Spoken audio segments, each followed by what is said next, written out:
If at all possible, I believe the best way to visit Yellowstone is to sleep inside the park. And if you're like me, you want a real bed and a flushing toilet that you don't need to get dressed to use. But you may also, like me, be on a limited budget. So the Lake Lodge Pioneer Cabins can be a really good match in that case. These cabins are very basic, but they have what you need: a bed, a tiny nightstand, a chair, a sink, a shower, a toilet. There's even an extra blanket and a fan. Interestingly, there's no table, and I really missed having a surface to set things down on that wasn't the bed or the chair. The room itself was spotlessly clean. The rug did have some stains, and the building is clearly older, but that can contribute to the sense of history in the park. There were fine gaps in the door and around the windows, so it isn't completely airtight. However, the heater is very robust, so even with those little gaps, you won't be cold. And for security, there's a loop lock thing on the door, which I appreciated. Because the windows and doors aren't completely sealed, I recommend bringing earplugs. No one around me was being excessively loud, but in the morning when people start moving around, you'll hear it. On the flip side, however they treat for bugs must be very effective, because I didn't see anything, even in the furthest corners. It's useful to know there's no Wi-Fi in the cabins, and AT&T had absolutely no cell signal other than the emergency SOS satellite. The Lake Lodge itself does have Wi-Fi, and that was lovely. I would take my coffee out on the lodge's front porch, which looks straight out over Yellowstone Lake, and it was a wonderful place to catch up and see if anything important was going on with my business before I went about the day. I have to say, the energy of Yellowstone Lake is absolutely magnificent. It holds this feeling of serenity in the landscape with the fire beneath it.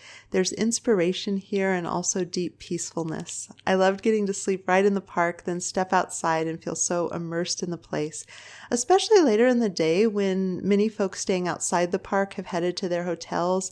It made it easier to visit some of the more popular sites with fewer people around, and I was able to get stuck in the Buffalo traffic jam I was hoping for later in the evening. Food-wise, there's a restaurant on site at the Lake Lodge. The food was good, the service was fast, and the prices are on the high side but not unreasonable for being inside the park. At the same time, I wanted to save money and have my coffee in the morning without leaving my room, so I bought a collapsible silicone kettle to heat water and make coffee. It went in my suitcase very nicely, and once I got off the plane, I purchased a small cooler to bring some of my own food. There's ice available on site, and they'll give you a thin 1-gallon plastic bag to fill. You can fill it as many times as you want, but if you want a larger, sturdier bag of ice, there's some local stores inside the park that aren't too far away. A tiny bit down the road is the Yellowstone Lake Hotel, which is very beautiful, and even if you're staying at the cheapest Pioneer cabins, you're still welcome to wander around the lobby.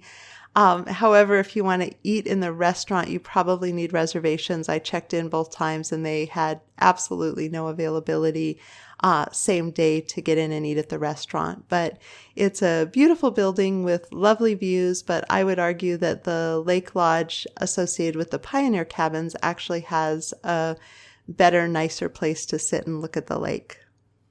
The Lake Lodge building also had laundry. It was affordable. There was no wait. I just walked in and I had my choice of any of the washing machines and dryers available.